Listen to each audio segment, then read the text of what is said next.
grade 10 student, of course, ginagawa namin groupings ang individual activities.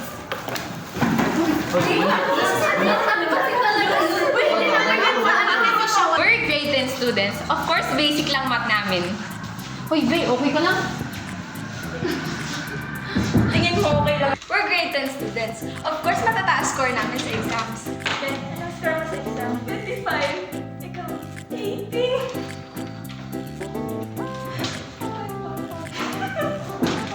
We're grade 10 students, of course. Perfect circle namin.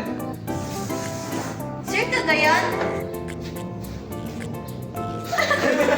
We're grade 10 students. Of course, tandaan po namin yung mga past lessons.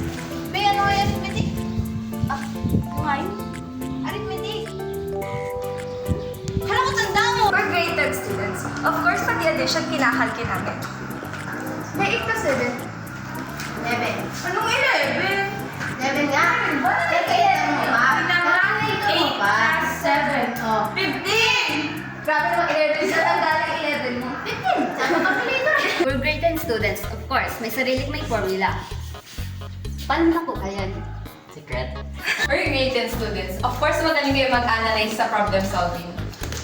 Bek, kung 50 yung bakod ko, tapos may utang pa akong 40. Tapos bibili ng bakod din ako ng 30 pesos. Magkano matitira? 60. We're grade 10 students. Of course, hindi namin makita ang simple sa simple probability. Ano na lang naalak ko dyan? We're grade 10 students. Of course, pre-test pa lang, palong-palong na kami magsagot. We're grade 10 students. Of course, pre-test pa lang, palong-palong na kami magsagot. Ano score nyo? 0. Ikaw? 1. Ikaw? 3.